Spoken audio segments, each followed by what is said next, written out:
नमस्कार मु संध्याराणी साहू श्री विवेकानंद विद्या मंदिर लक्ष्मी नृसिंह साही 14 नंबर गली स्थित विद्यालय का आचार्य पिला माने आम आगु 10म श्रेणी जीव विज्ञान बहिर 6ठ अध्याय जनन विषय समविभाजन चारोटी अवस्था विषय आलोचना करते। चारोटी अवस्थार पूर्वर आम आद्य अवस्था विषय आलोचना करते। मु कहीदे आद्य अवस्था विषय पुणी थे कौन होता ना आद्य अवस्था क्रोमाटिन जालिका गुड़िक कौन परिणत होते गुणसूत्र परिणत होते एकक गुणसूत्र होइकी से माने कौन करथिले ना मिसी करके केंद्र रे लागी रहितले एवं न्यष्टि और न्यष्टि और निन्यष्टि गुड़िक अदृश्य हो जाइतले एवं ए गुड़िक पुणी थे विपरीत दिग को गति करके सेठारे कौन सृष्टि करथिले तारका सृष्टि करथिले हला। एबे आमे मध्य अवस्था विषय रे आलोचना करिबा। मध्य अवस्था रे देखो मध्य अवस्था रे गुणसूत्र गुड़िक कोषर मध्य समतल भाग आड़ को चली आसंजी। देख जिते बेले प्रथम आद्य अवस्था रे जिते बेले गुणसूत्र गुड़िक विपरीत दिगरे गति करथिले किंतु मध्य अवस्था रे कौन कले ना से माने मध्य आड़ को चली आसले। देखो प्राणी कोष एवं उद्भिद कोष दुईटी जाक देख से कौन होती ना गुणसूत्र गुड़िक मध्य भाग को चली आसुचंती एवं मेरु स्थित तर्कतंतु क्रमशः वर्धित होइकी प्रत्येक गुणसूत्र केंद्र सह संयुक्त होइचंती।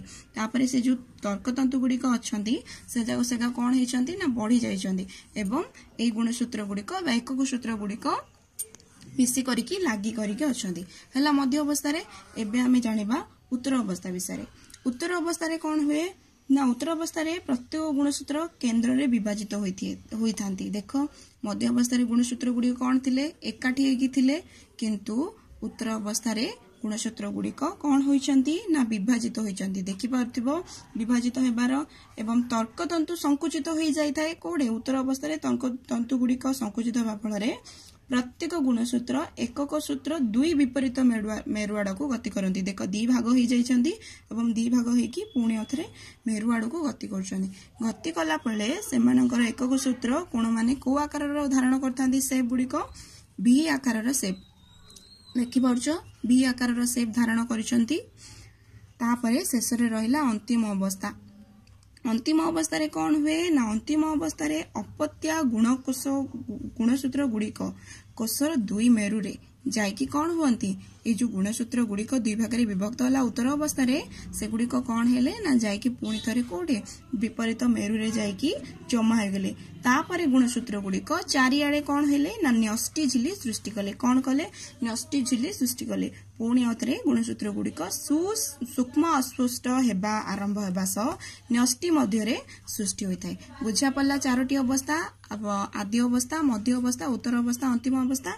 आमे कोष जीवक विभाजन कोष जीवकर विभाजन विषय रे आलोचना करिबा। देखो उद्भिद मातृकोषर मध्य भाग रे एक कोष पट्टिका देखा जाए। देखि पाउछो कोष पट्टिका गुड़िक एडा ए लंबा गारडा जो अच्छी से हूँ कोष पट्टिका क्रमे यह सुस्पष्ट होइकी मातृकोषर कोष जीवक दुई भाग में विभक्त होगा संगे संगे मातृकोषटी दुईटी समरूपी अपत्या कोष परिणत होता है। प्रथमे देख कौन है ना कोष पट्टिका देखा तापर कौन है ना कोष पट्टिकाटा कौन है अपत्या कोष परिणत होगला। परिणत होगला प्राणी मातृकोष कोष पट्टिका तैयारी हुए ना बुझा पाला केवल उद्भिद मातृकोष ही कोष पट्टिकाटा देखा जाए किंतु प्राणी कोष ए कोष पट्टिका तैयारी हुए नहीं। तापरे कोष जीवक पुणी अथरे कौन संकुचित एवं तापरे सूक्ष्म सूत्र साहाय्य दुईटी अपत्या कोष पुणी थे देख दुईटी सूक्ष्म सूत्र प्रथम यहाँ जानी पार्छ कोष पट्टिका तापरे पुणी अथरे सूक्ष्म सूत्र परिणत हम तापरे कौन हम दुईटी भाग में विभक्त होइकी अपत्या सृष्टि हम।